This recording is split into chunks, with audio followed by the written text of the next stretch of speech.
возвращением на мой канал, друзья! С вами Валентина Авалон, и я хочу всех поздравить с наступающим Новым годом и показать очень подробно, как я сделала этот камин.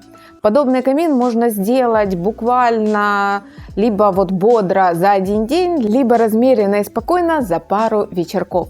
Причем обходится он довольно бюджетно. Конечно, это не камин из картона, но зато он выглядит намного круче, и выполнен он из пенопласта, а также фризов потолочных, угловых. Я все подробно расскажу и покажу, так что если вы хотите успеть перед Новым годом украсить свой дом, то есть у меня, например, здесь совершенно обычная белая стена, и с помощью этого камина я создала такой уютный уголок, который легко перемещать по всей квартире, набросала коробочек, навертела, сделала украшения, и получилось очень уютно, по-домашнему и супер новогоднее. Так что, если интересно, смотрите. Для изготовления камина я взяла 3 листа пенопласта метр на метр.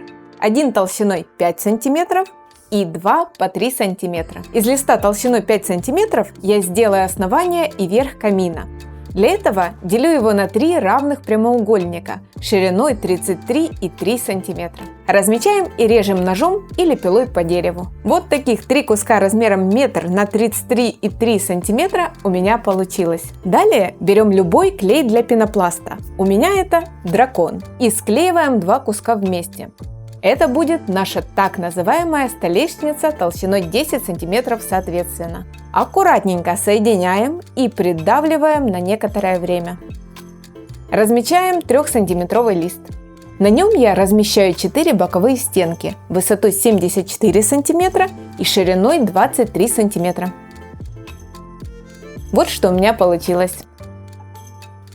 Третий лист – это фасад камина шириной 86 см и высотой 74 см. Из остатка шириной 13 см мы делаем кусочки длиной 17 см для ребер жесткости. На фасаде вырезаем арку, отступая с боков и сверху по 23 см. И на этом же листе размечается верх длиной 86 см и шириной 26 см. Эту часть мы затем приклеиваем к нижней части столешницы, отступив от переда и боков по 7 см. Клеим стенки. Для прочности посередине я добавила ребра жесткости. Чтобы ровно приклеить стенки к основанию, откладываем по 7 см спереди и по бокам. Очерчиваем и отмеряем еще по 3 см от этой линии. Это ширина моего пенопласта. В отмеченные зоны клеим ребра жесткости, а к ним фасад и стенки. Чтобы приклеить ребра жесткости к столешнице, я делаю отступ 3 см от края. Повторюсь, это толщина моего листа. Очерчиваем и приклеиваем ребра.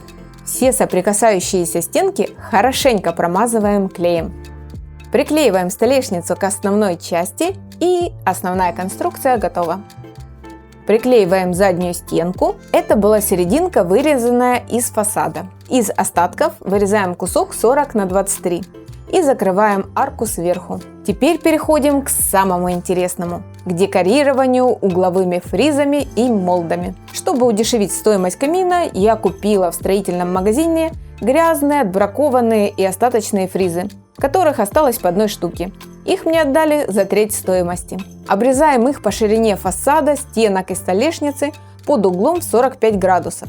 Это, к слову, оказалось непростой задачей на широких фризах с орнаментом. Поэтому, как говорится, 7 раз отмерь, 1 раз отрежь. Пусть вас не смущает грязь и дефекты на фризах.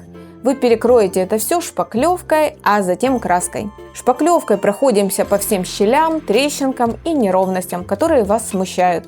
Даем шпаклевке высохнуть. И затем я выкрасила свой камин белой акриловой краской в несколько слоев. Основную поверхность я красила валиком, а вот молды я советую красить кусочком губки. Удобнее проходить по рисунку. Делается такой камин очень легко. Вы можете подключить своего мужа, ребенка. Будет такое прикольное времяпровождение перед Новым годом. И классно, что у каждого из вас получится совершенно разный камин, потому что у вас будут разные фризы, разные молды.